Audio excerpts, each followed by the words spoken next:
Robert Churchill was a 20th century British gunmaker and wing-shooting authority who died in 1958. The official firearms expert to Scotland Yard for nearly 50 years, Churchill touted the merits of 25-inch barreled shotguns by making thousands of them, but he is best known for introducing the world to the instinctive method of shooting feathered and clay targets. His methods are revered yet today for one simple reason: no one has come up with a better way. Why is becoming a better shot important? Several reasons. First, being a better shot enhances the enjoyment of sporting clays, skeet, and trap. Second, more birds cleanly taken translates to fewer cripples on the ground. Third, you don't have to carry as many shells afield when you know you can make every one count. Fourth, in these days of reduced bag limits, many young shooters don't have the opportunity to practice on live wild birds. Finally, being a good shot will give you confidence in your game, whether that game is in the field for waterfowl or upland bird hunting, or on the range for skeet, trap, and sporting clays.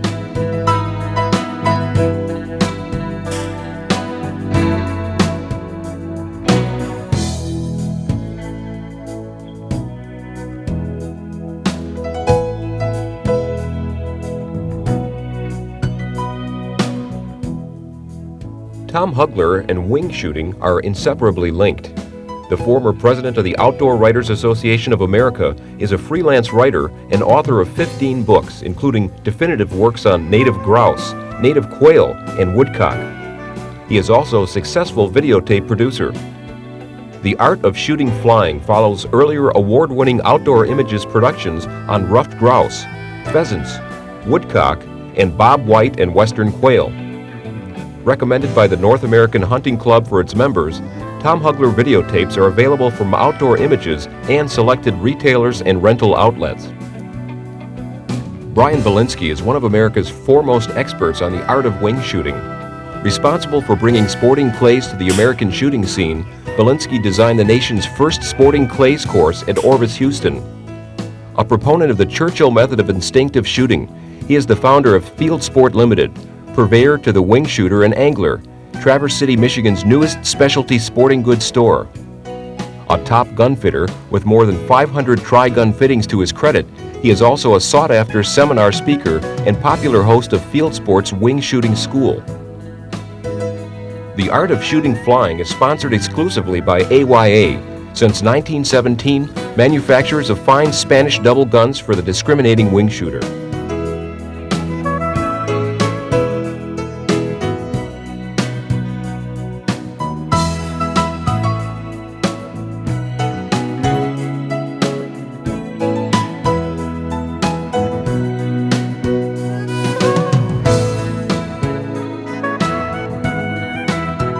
A time in your life will occur when you will shoot uncommonly well. Try as you might, you may not be able to recreate such success, and for years afterward, all efforts will pale by your day, or season, if you are uncommonly lucky, in the sun. Writing those words for my book on woodcock hunting recalled the days when I was a gangly youth armed with the Mossberg 3-shot bolt action, and for one season at least, was a deadly shot on grouse, pheasants, quail, and woodcock. But why? Was it the quick hand-eye coordination of a 17-year-old? Maybe. Was it gun fit, even though that old $25 Mossberg swung like a 2x4? I confess that I don't know. Surely practice had something to do with it, and confidence, and luck. My prowess as a wing shooter didn't last long, though. Soon I was in a slump, and the truth is, over the last 40 years, I have been a mediocre shot at best. Like the stock market, every time I hit some high numbers on targets or birds, I knew sooner or later a major correction would follow. Although some shooters seem to have more innate ability than others, instinct if you want to call it that, no one is born a shotgunning master. It is something you can learn, but it is getting more and more difficult to learn on wild game. Gone are the days when a bird hunter could flush 20 coveys of quail and hone his gunning skills by taking only 1 or 2 birds from each rise. Fewer opportunities for access to land, and reduced bag limits on ducks, doves, pheasants, grouse, and woodcock mean you have to make every shot count these days. Because I wanted to be a better shot, I decided to go to wing shooting school. And who better to teach me than Bryan Bilinski, one of America's foremost experts on the course and in the field. A man that shooting writer Michael McIntosh calls one of the 3 top gun fitters in the country, and who has measured countless men and women shooters of all shapes and sizes and matched them to firearms that fit. Bryan Bilinski has been teaching the art of wing shooting since 1980. In a one-on-one interview, I asked him to give me a brief personal history. I was in my early 20s and I went to work for the Orvis Company. And I was very fortunate to have men like Ben Upson and Dave Sloan and Ace Manley and Bruce Boland there to help me learn the Churchill method that they were teaching. And so under their tutelage, I gained the experience to begin to see that I'd like to do that as a career also. And then I was sent over to Europe, and I spent some time at the Holland & Holland Shooting School and the Apsley Shooting School, and those were obviously very memorable events in my background as gaining experience as a wing shooting instructor. We know that Churchill was a great shooting instructor and gun maker of the 20th century. He died about 40 years ago. Why are you so sold on the Churchill method of instinctive shooting? Because it's simple and natural. It brings out the natural tendency of hand-eye coordination and the natural way you should shoot a shotgun, which is to point. If Churchill taught the instinctive method, then there must have been other instructors, other people teaching methods that were not instinctual. He wasn't the only instructor in shotgunning, was he? No, but he was really the man that finally put the whole technique in writing, put the words to book form, and blended it together from his experiences as a shooting instructor. I mean, but technically, all the shooting grounds surrounding London were using a method of instinctive shooting. But as the recognition of the technique developed to the point where they probably started to realize there's not much more refinement that's going to come from what we're doing, and it's effective, it's working, people can learn it with a relative amount of practice. That's probably when finally Churchill decided the book had to be written.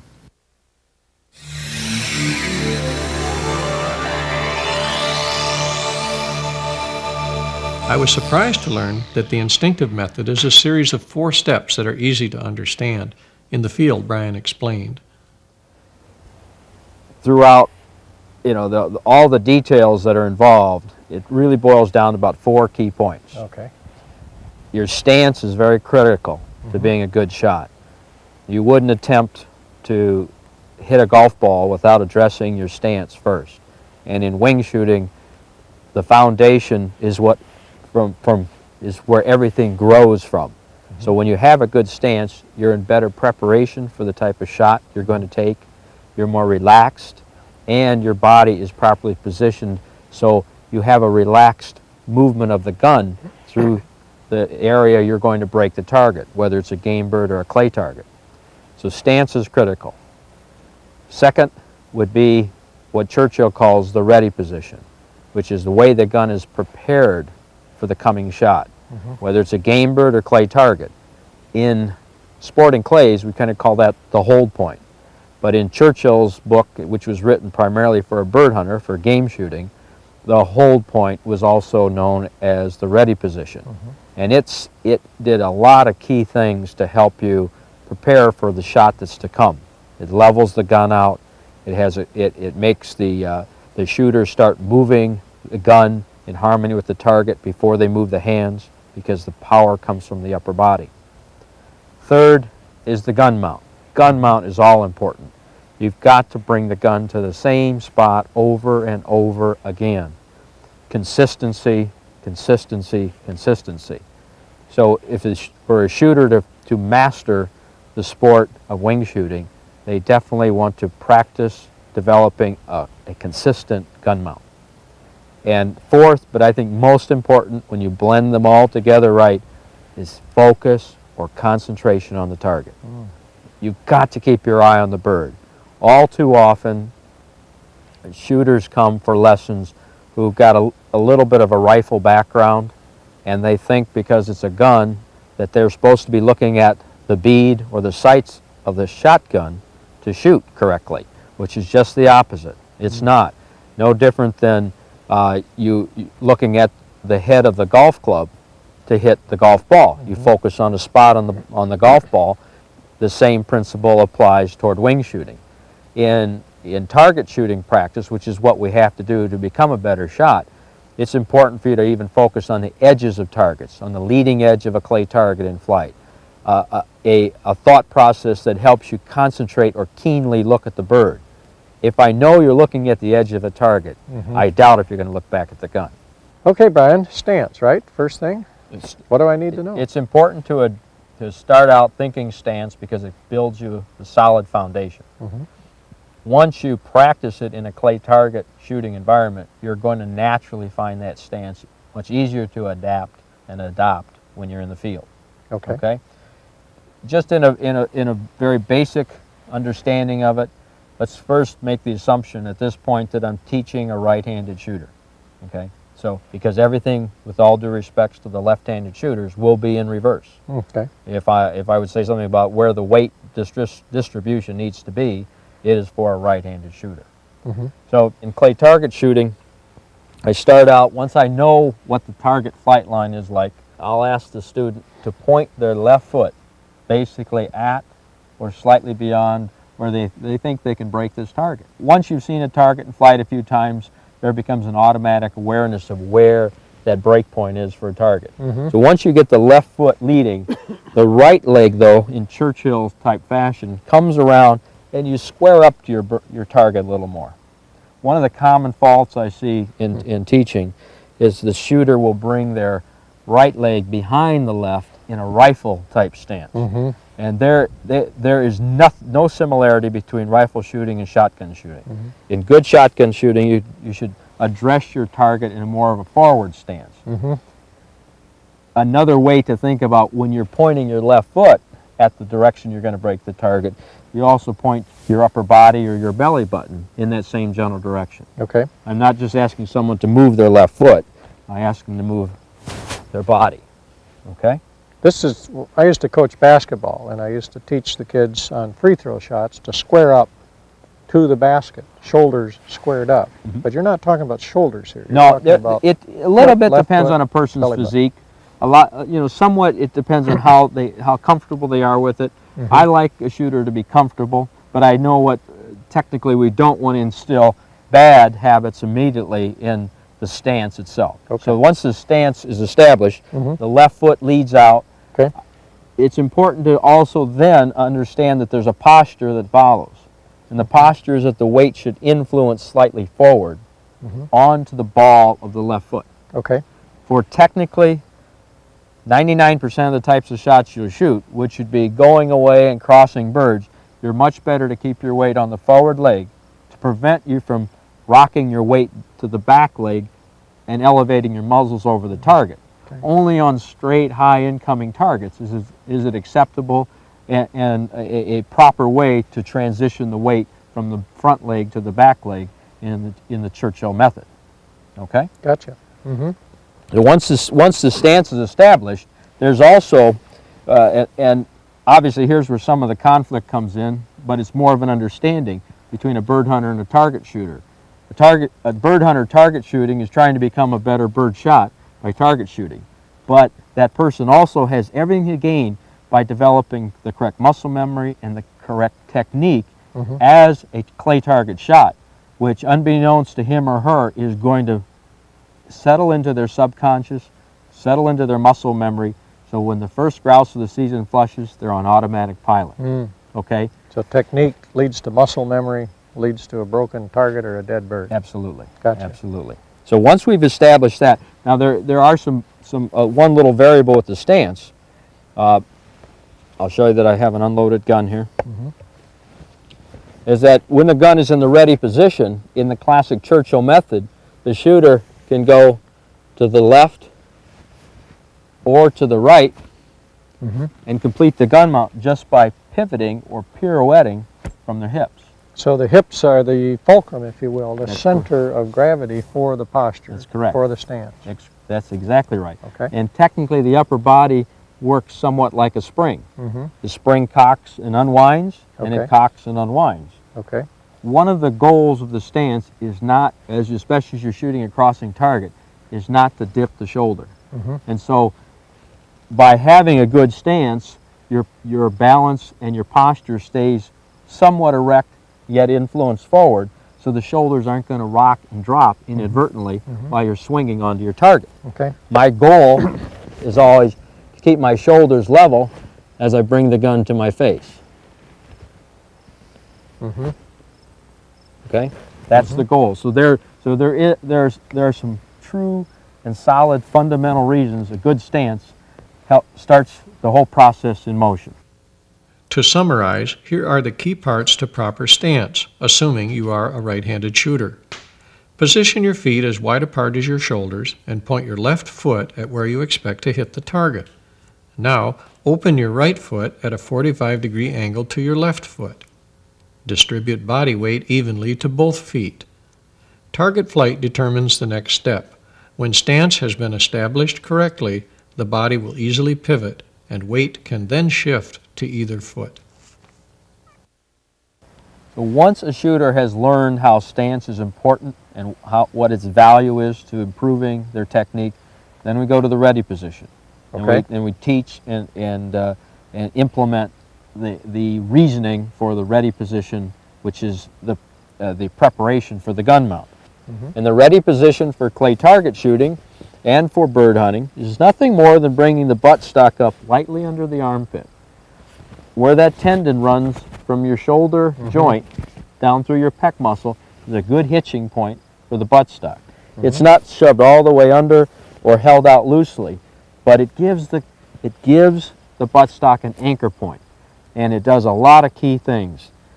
One is it forces you now to move the gun out to the target, which implements good pointing technique.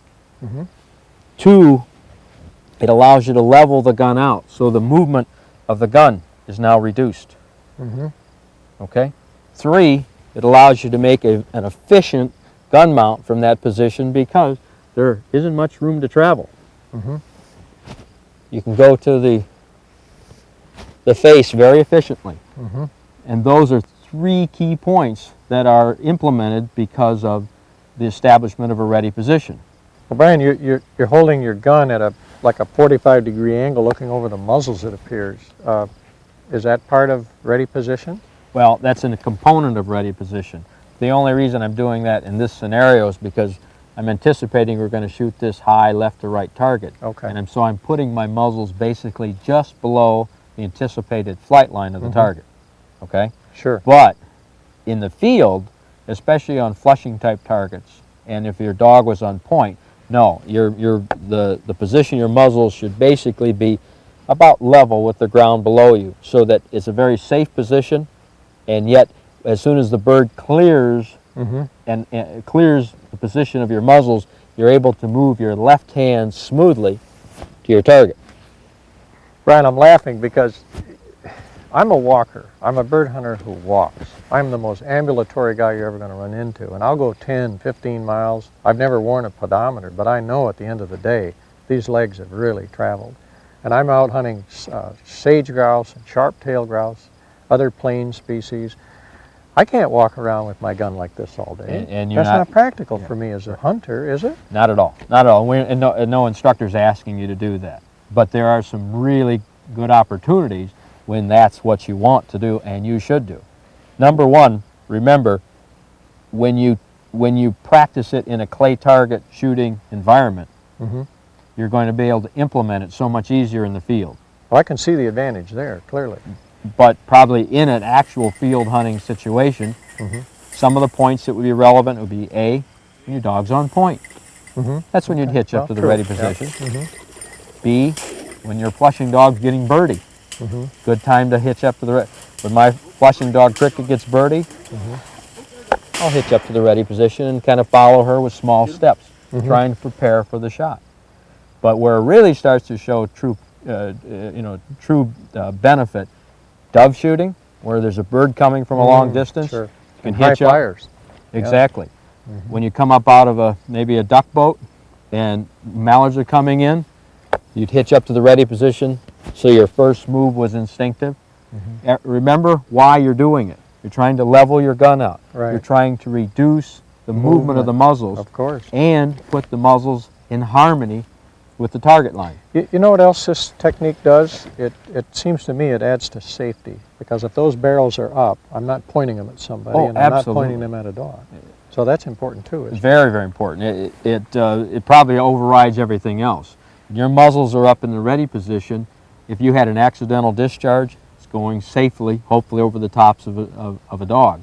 And that, or you hopefully don't have one of your partners in front of you anyway. But technically, it is a very safe way to start out in preparation for an anticipated target. Okay. Also, another element of the ready position is the position of the finger and the hand on the barrels, on the gun itself. In Churchill's book, he has the finger up alongside the side lock of the gun. Same plane as the barrel. Correct. But we've modified that for bird hunters, and the finger is brought down alongside the trigger guard. From that position, the gun can very efficiently be protected. It's a very safe way to carry it. Plus, it helps bring out an instinctive type shot. When you go in to take your shot, you can make a very efficient move and snap the trigger rather than pull the trigger. This whole concept of minimizing movement intrigues me. I've always told people in my bird hunting videos, Brian, to keep their trigger finger on the same plane as the barrel. Well, that's the way I hunt. It's comfortable to me. But you just taught me a method to minimize movement again. Even a little bit of a finger movement adds up. Well, right, you've got to go from here down to find the trigger and then move it in. That's All right. right. Now, there are applications that Churchill used, such as driven bird shooting, where you have more time to prepare. But I'm sure, as you and I are both grouse and woodcock hunters, we know preparation has to be immediate. It's got to be instinctively instilled. Okay. And that's where some of these points can help you. Okay. So, so we've got the ready position. And there's a relevancy to every target. The key is that the muzzles start below the anticipated flight line of the target. Okay. On wild birds, you're going to start your muzzles out fairly level, about level or below your shoulders, so that the bird can safely flush into a position where it's safe to take the shot, and you're moving your gun out and up to the target. Okay. To summarize, lightly squeeze the heel of the butt stock under your armpit. Position the muzzles just below the target's flight line or level with the ground when upland hunting. Place your finger alongside the trigger guard. Once then we have a good established ready position and an understanding of how it helps you, the next thing we're going to work on is a good gun mount. Okay. And at first you just want to learn how to practice the gun mount properly, trying to perfect the movement of bringing the stock properly to the cheekbone, and also the implementation of moving the left hand to the target. So if you started out in a good ready position, now let's imagine that target that we're throwing is right up along the line. Right. I want you to feel like you move this left hand first. Yep. For the sake of this exercise, we can push your safety off now. Now just practice, instead of moving, just practice a gun mount. All right. Go to your cheekbone. Very nice, very nice. Nice and smooth. Kind of envision your gun mounts being done almost in a slow motion effect. So the left hand moves first. You're trying to make good solid contact with the cheekbone. Good. Now, when you're doing a good job of mounting the gun, where you're bringing the gun under the ledge of the cheekbone. That's the ideal spot, and that is the proper spot for the stock to rest. I heard you say yesterday in the school, that's why God gave you a cheekbone. That's right. That's right. There's a perfect ledge there, and these 2 points complement each other perfectly. One of a common problem I see, especially in beginning shooters, is they mount the gun on their jawbone. There's way too much movement available there through the skin, and B, that's where the gun bites you hard. There's nothing there to solidify and control recoil. But when you bring the gun to all the key points of the shoulder, the cheekbone, and you're handling it properly, recoil just kind of blends right out through your feet. You don't even think about recoil. No. Maybe the next day. Don't need to. Assuming the gun fits you well, recoil is real secondary. Very nice. Now, always keep those, after you've taken the safety off, and I'll show you this later, the safety should be taken off as you're making your move to the target. Okay. That's where, like if you were going now off an imaginary target, push your safety off and continue your gun mount. Beautiful. Beautiful. Gotcha. That's very safe. It's very deliberate. But it feels nice and solid. Isn't it nice? It's kind of a lock. It is. Well, you and the gun become as one. Okay. Sounds maybe a little odd, but it's true. It's all it is this gun has become an extension of this hand. Point with the left finger. Point with the left finger, i.e. the left hand. But I find it very comfortable to think of it moving my index finger to the target. You know, it's kind of interesting too, is it starts with the pulling of the left finger, and then everything comes in, and it ends with the lock in the cheekbone. That's correct. This is the dominant hand. You want to, in wing shooting, the left hand, the leading hand is the dominant hand. The right hand is the passive follower. But it has an important function. It's to make sure you lift the gun correctly to the face, but not overpower the movement of the muzzles to the target. To summarize, remember that your left hand is dominant. Move it first because it controls the muzzles of the gun. Without moving your head, slide the buttstock to your face, anchoring it under your cheekbone. Finally, to lock the gun in place, Bryan says to roll your shoulder forward. Last but most important piece of the puzzle is Focus. focus. Concentration. Exactly. Concentration on the target. In clay target shooting, look at the edge of the bird. The leading edge. The leading edge. The leading edge of the target. If it's a game bird, look at the beak. Look at the direct. Yeah, if it's a beak. But like say for example, if it's a decoying mallard with his feet set, look at his feet. That's the direction he's coming. So there are principal reasons you should try to focus in the direction the bird is flying. Therefore, if you can think about left edge or right edge, back edge, and that type of thought process, you're going to keenly look at the target in the direction it's going. I think now I understand why Churchill used the term instinctive shooting method, because it starts with pointing that left finger and the rest of it is instinct. That's correct. It really is. It just goes through the steps. Correct. And the other point I learned in school was the idea of getting on the line of the target, keeping the muzzle slightly under the target, and I think you talked about butt, belly, beak, bang. Right. That's a common English terminology for the movement of the gun in harmony with the bird itself. Right. The muzzles of the gun are coming up the butt, through the belly, out the beak, and that's when the gun is being fired. And when Churchill tells you to focus or feel like you're shooting at the target, because the muzzles are moving faster than the target to have overtaken the target, you're building in lead through the speed of the swing. Therefore, everyone's timing gives them the relative lead to that very target. When I was a kid, I was taught to blot out the target. That's what you do. You blot out the target, whether you're shooting number 8 station at the skeet, or you're shooting a rising trap target, or you're shooting a pheasant cackling his head off in an Iowa cornfield. Blot out the target. Does that play into instinctive shooting? It could have problems. If you're blotting it out, I kind of envision that as covering the bird. Well, if your gun fits poor and you cover the target, the bird is now below your line of sight. Okay? So there is, though, where that principle might make sense is if you feel like you're painting through the target. If you envision that your leading hand was a paintbrush and you're painting through it, mechanically means the same thing. Okay. Okay? As you know, whatever tips you were given, as long as the target focus or target concentration was somewhere right at the top of the list, I think the tip was well founded. Well, here's another tip I was given. I think I know the answer, but I'd like to hear it from you. And that is that, well, you've really got to lead pheasants because they fly fast. And if you think pheasants are fast, you better lead doves, you know. I was told, for example, if you're shooting pheasants, lead them 10 feet. If you're shooting doves, lead them 15 or 20 feet. In other words, the length of a Buick. Is that nonsense? It's nonsense. Well, why is that? Absolute nonsense.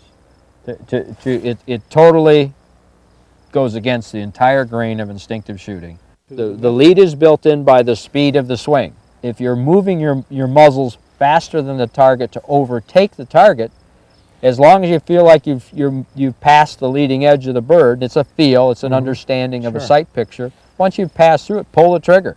Your muzzles are going to be quite far in front of it by the time that shot is taken, because you're in harmony with the bird. Now, there is a point where you can break to seeing more daylight established between your subconscious awareness of the gun and your conscious focus on the target. Once you start pushing that distance out and go from maybe a 30, 35-yard shot out to a 40-yard shot, it's acceptable and a well-received message to feel like you see some daylight open up between your conscious connection to the front edge of the target and your subconscious awareness of the placement of your muzzles. That's, again, a feel. But the speed of the swing is what's causing that to happen. Okay. All that can happen when someone tells you to lead a bird by X amount of feet is they're going to ask you to look at your gun to measure distance. And it is so full of holes because nobody sees... How would you know? What is it? You can't run out there with a tape measure. Absolutely. What is it? Yeah. And like I've been asked quite often, well, how far are you leading that bird? I said, I don't know. I'm just shooting at it. As long as I know I'm in harmony with the target, I trust in my hand-eye coordination. As long as I'm moving through the front edge, I'm confident I'm going to break the bird. Okay, I'm going to get you on this one. You've just poked holes in two myths that I heard as a kid. Now here's a third one. Follow through. A wing shooter always follows through. True or false with the instinctive method? It automatically is happening with the instinctive method. So it again is something like lead. You don't have to calculate and you don't have to think about. That's right. It's built into the technique. Everything we've discussed already this afternoon is based upon developing a technique that becomes part of your subconscious. All right. Okay. Take any Major League Baseball star nowadays. Do you think they consciously think about how they're going to swing the bat? Or how fast the pitch is coming in? Correct. But I'll bet money that when some of these hitters are really on their day and they've put 3 over the fence by the end of the game, their concentration was so good that day on that ball that they almost could see it rotating as it came to them. Okay? The same principle applies in teaching even target shooting. That if we feel we can get a shooter to see the target rotating, we know they're going to smash it. You know, it's hard to envision that your eye can that keenly look at a clay target, but it can. But isn't that also a product of being confident? Of feeling that you can smash that target, you can kill that bird, you can hit that little piece of rawhide right over the center field bleachers. Correct. Confidence figures in it too. Where does confidence come from? Well, mastering technique. Exactly. And mastering technique comes from proper practice. To summarize, focus is simply concentrating on the leading edge of the target. Focus is the natural extension of gun mount. When done properly, there is no need to think about lead or follow through. You got nothing to gain just by going out and blazing away at targets for the fun of blazing away. But if you master good technique and improving your form every time you shoot, really trying to work on good solid fundamentals and good solid basics, you'll never get in that ultimate thing called a huge shooting slump. You can always come back to what worked the best for you. How do I practice at home? I don't have play targets in my living room. What can I do sitting in my easy chair? I can't recommend enough. I cannot recommend enough practicing your gun mounting technique in front of the mirror. Standing in front of a mirror and going through the same movement, the same motion over and over and over again. Obviously with a very unloaded gun. But practicing the gun mounting technique so that you start to feel some fatigue settling in your upper body. The muscles needed to lift the gun, when they start to fatigue, that's a good feeling. That's establishing a training effect. Muscle memory is sinking in when you feel the fatigue. That's correct. So when that first grouse of the season flushes, you're on automatic pilot. When your brain engages as a shooter, you lose your form. If you're thinking too much about doing it, you're not just doing it, you're manufacturing every shot. The difference again between instinct and learning. Absolutely. And technically, if we go back to saying, what Churchill was teaching was an instinctive method, you have to develop this technique and this form or this drill before you can master the art of shooting flying. So, how does all this relate to a target in flight? With the instinctive method, the shooter who practices proper gun mount will develop perfect hand-eye coordination. This leads to a subconscious awareness of the gun making contact with the target. Bryan says the goal is not to intercept the target, but rather to overtake it. Remember to move the muzzles in harmony with the target and pull the trigger as you overtake the target. And keep in mind that these bad habits can ruin the shot. Moving your head, looking at your gun, trying to track the target, or trying to intercept the target. Let's go over what you told me. All right. 4 steps are what?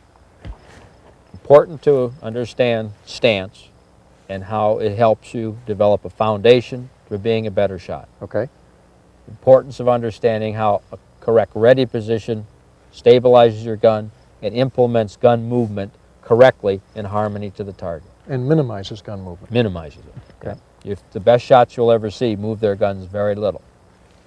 Third, how important a correct gun mount is. The gun has to be brought to the cheek, to the face, into the cheekbone.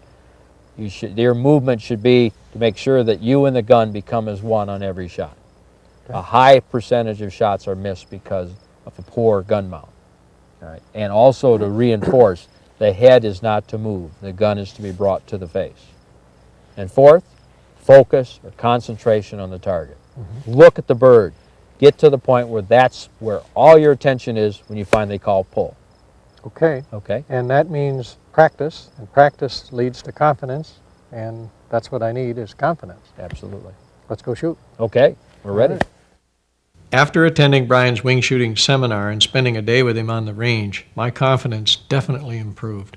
But I still had lots of questions and plenty to learn. The double gun and its development. Do you think that Churchill would have come to the forefront as the 20th century's greatest shooting instructor had there not been some kind of concurrent development of the double gun? In other words, if we just had automatics and pump guns, do you think there would have been a Robert Churchill step to the fore and lead us into this century? That's an interesting question and difficult to answer. No, I don't think so. I think there was something steeped in tradition from the very beginning of what I would say is the final development of the double gun as we know it today, which was refined in the late 1800s. There hasn't been too many improvements to a traditional side-by-side double since then. Maybe that's where Churchill comes in. He takes a gun that has basically gone through most stages of development except for little modifications like screw-in choke tubes. And now he takes it to the level of instruction, how to properly shoot that gun and shoot it effectively again and again and again. That's a good point. I think it could have been that element of refinement that the gun is all it can be. Maybe you could just key the 4 or 5 things that are important to you when you do go out and buy a double gun. What are you really looking for? What do you want? The ideal gun for you is what? Ideal gun for me is one that complements my physique, complements my shooting style, complements, most importantly, the type of hunting or gunning I intend to do with that gun. Again, no one gun does it all. So once you decided, let's say you want the perfect woodcock gun, and then your research is done, and you then finally settle in on what gauge you'd like to own, then ultimately I'd start with a gun I'd have pride ownership in because I liked the way it looked. Many times I'd have a customer who is making a decision or trying to make a decision on buying a gun, and that's the question to ask. When it gets down to there's nothing else tangible that can change your decision, you have to like the gun. There has to be some reason you want to carry that gun afield, and whether it's the lines of the gun, the look of the gun. But typically, the way I'll respond to that from how to buy the gun mechanically is buy it from the action forward.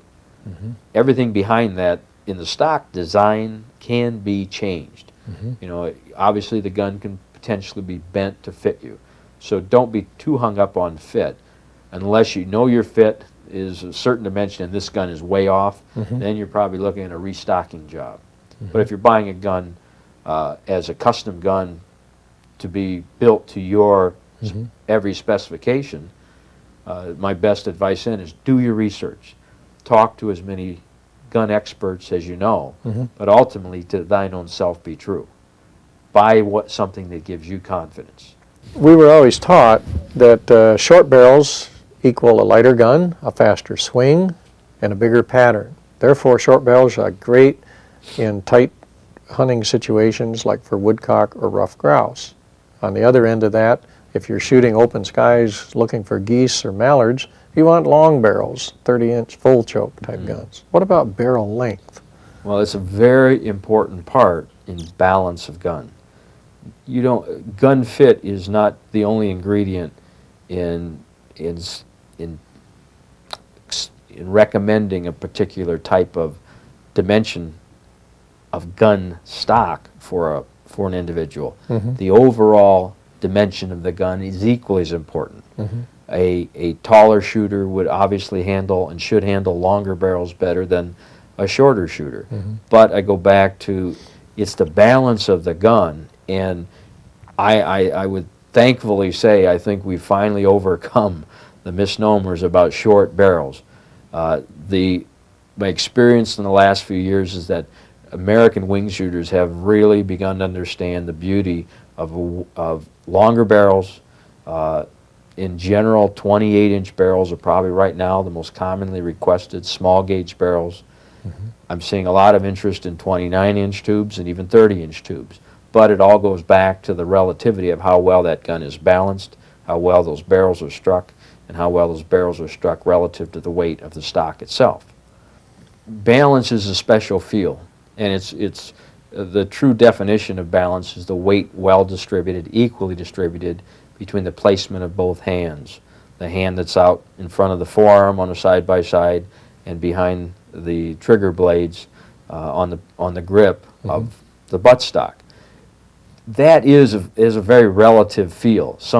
To some people, some guns feel extremely well balanced.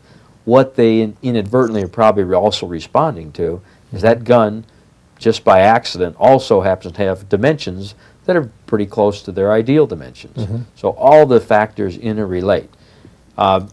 There are different ways that mechanically a gunsmith measures for balance, and I'm sure we've all heard that the balance point should be on the hinge pin. That's not always necessarily true. It can be, but there's, depending upon the gun, it would probably in the average range between 2.5, 3.5 inches in front of the standing breech of the gun.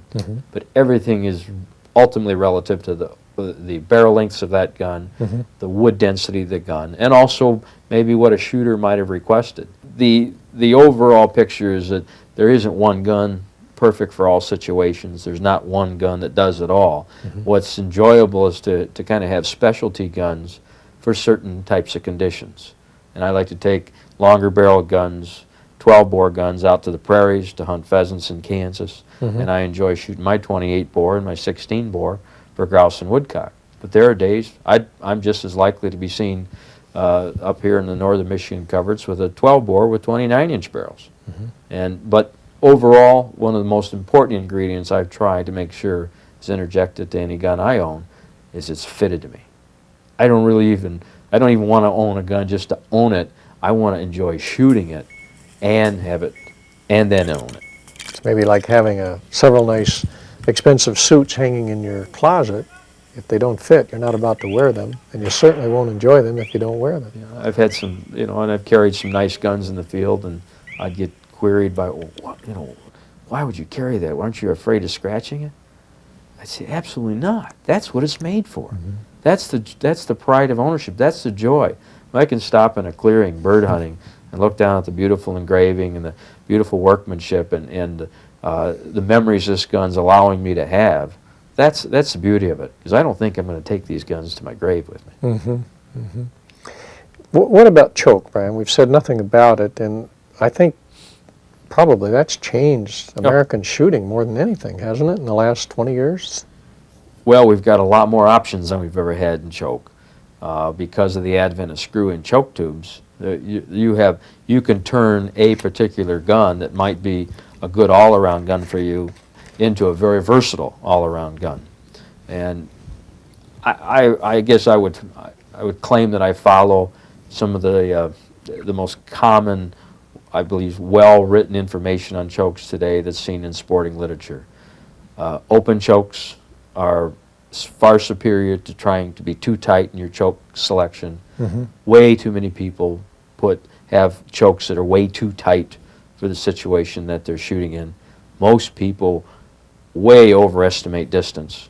What is actually a 20-yard target is they think is a 40-yard target. And so one of probably the biggest obstacles for a lot of up-and-coming wing shooters is recognizing their ability to judge distance of an object.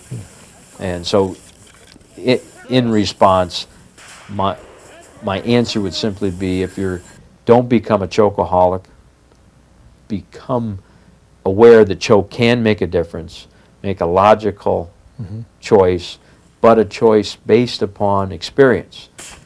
If you haven't taken the time to shoot your gun at either a steel patterning plate or paper to see how the chokes really look at the distance you're going to use that gun on an average basis at, you don't have any knowledge. You don't have any data from which to base any information on whether the gun is too tight, it's too open, it's perfect, or you need to send it back to the gunsmith for some changes. A little bit of time. I always say this about the end of every fitting, because the question I usually hear, or the response I usually hear during a fitting is, geez, I wish I'd done this 20 years ago. I had no idea this is the type of thing that was happening when I shot my shotgun. And so there's a lot of eye-opening experiences that can be had by just putting a little bit of time at the fitting board or shooting paper to get some data on what your chokes look like with the loads that you typically use.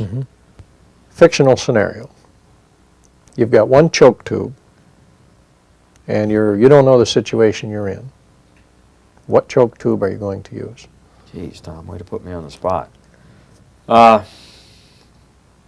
You would probably see me err right about, or my choice would be skeet. I'd probably put a skeet choke in.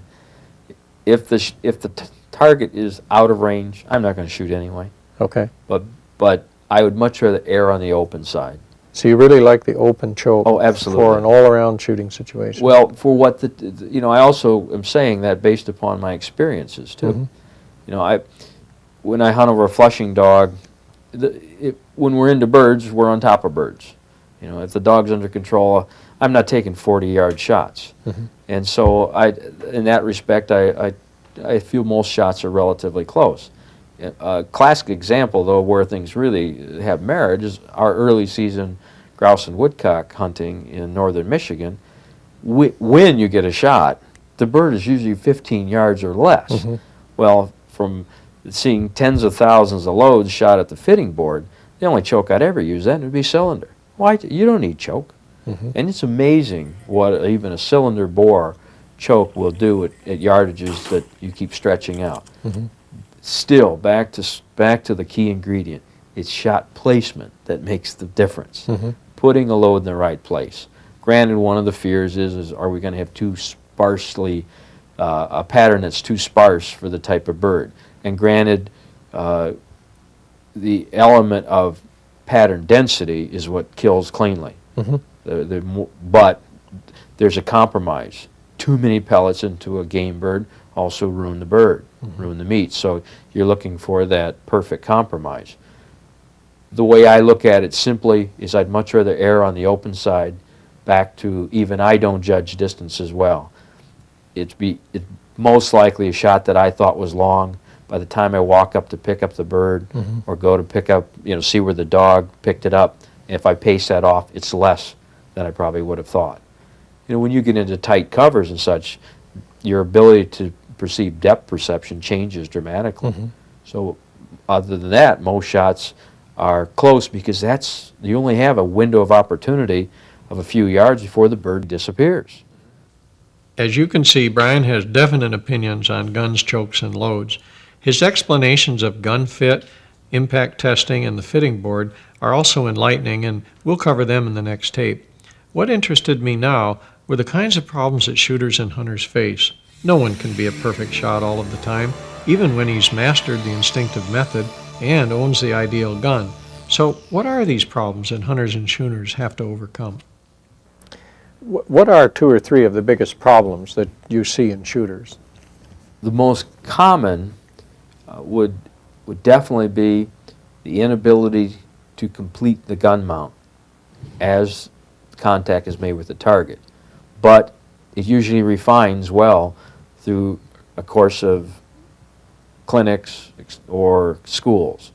But that's really number one, because it's a blended movement that comes from experience, proper practice. When someone doesn't complete the gun mount, are they not following through? Are Nope. they not leading with the finger, the left finger? What usually Are they happens not anchoring under the jaw, under the cheekbone? well, Is that what you mean? All of the above. All of the above. Everything is going wrong. But usually it just simply means the gun is not brought firmly and properly to the cheekbone, under the cheekbone. Therefore, the point of impact is being regulated by the poor gun mount. Okay. And if somebody's missing a target, but their stock is somewhere anchored halfway down their shoulder pocket, who cares? And at that point, gun fit means nothing. Unless you bring the gun to the same spot, you can't take advantage of gun fit. What other common problems do you come up against? Gun posture, standing posture. That takes a little bit of time to develop and feel. I think I had a problem with that today. Right. You know, you shot very well. Some of the targets, though, that you missed, you felt happen after I made you aware of it, that your weight just simply transitioned to the back leg on a target that I actually wanted you to reach forward to. We all do that. It's sometimes certain targets kind of feel like they're forcing us to do the wrong thing, and a crossing high target can quite often do that. Third problem? Probably overpowering the gun mount with the wrong hand. If it's a right-handed shooter, the right hand is bringing the gun up too hard rather than moving the left hand in harmony with the target line as the gun mount's being completed. Any other problems come to mind? Well, obviously gun fit. All right, gun fit. But back to the basics that really kind of summarize the stance, the ready position, the gun mount, and concentration of the target. After that point, they're all refinements. We haven't mentioned much about the position of the hands, but it's important too. The shooter knows how to hold a gun properly, extend the leading hand out to enhance hand-eye coordination and how you would naturally point, and implement that on every shot. You know, when you're in a controlled environment of learning how to shoot, that's when you really want to stay structured, because ultimately, as said many a time now, you're developing good muscle memory. And when you're shooting well, it's all on automatic pilot. Other intangibles, confidence factor, lack of aggression? Aggressiveness is a very important technique, but other intangibles, simple intangibles to mention would be clothing. You know, what if you change your clothing? All of a sudden you're not shooting as well, and you don't realize that maybe you've added some length to your gun inadvertently by putting on heavier clothing to go out, you know, when the temperature's changed. So clothing is always a consideration. An intangible, but yet a very recognizable problem, is the gun finished properly? A gun is just not a gun until it becomes your gun. And fine-tuning it and having awareness of how to fine-tune it is very important. Even though most custom gun makers finish their stocks with a checkered butt doesn't have a lot of resistance to anchor into the shoulder pocket well. And what I see quite often, unless that gun is finished properly with length of pull and pitch, with either a leather-covered recoil pad or a Silver's recoil pad or one of the Sporting Clay's recoil pads that has got just the right amount of frictionless movement to the shoulder pocket, and yet enough friction created by the connection between the rubber and the cotton or the leather pad. Without that, the buttstock slips. And you may get off one good shot, but the second shot might go astray because the buttstock is kicking out after a little bit of recoil. And so those are some of the intangibles that you're looking for. You know, as long as all the other key elements have been addressed, such as fit, then you've got to start whittling away at what else could be affecting this shooter's percentage of hits. Some shooters must overcome a special problem involving eye dominancy.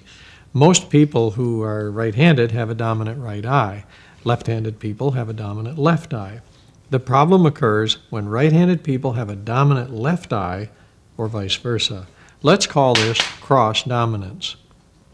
To find out if you have a problem with cross dominance, fold your fingers to make a 1-inch circle. Then bring your hands up away from your body, look through the circle, and focus on something. Close one eye. If the object does not move, the eye that is open is your dominant eye. When Bryan had me do this test, I focused on his thumb. Guess what? The thumb disappeared when I closed my left eye, but it stayed right there when I closed my right eye.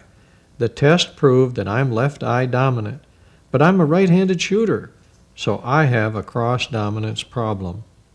Now let me show you why this is a problem. My gun, of course, is unloaded. When a right-handed shooter properly mounts his gun, his right eye is right over the barrel. Not a problem if you're right eye dominant, but I'm left eye dominant. And so, as you can see, my left eye is not over the barrel.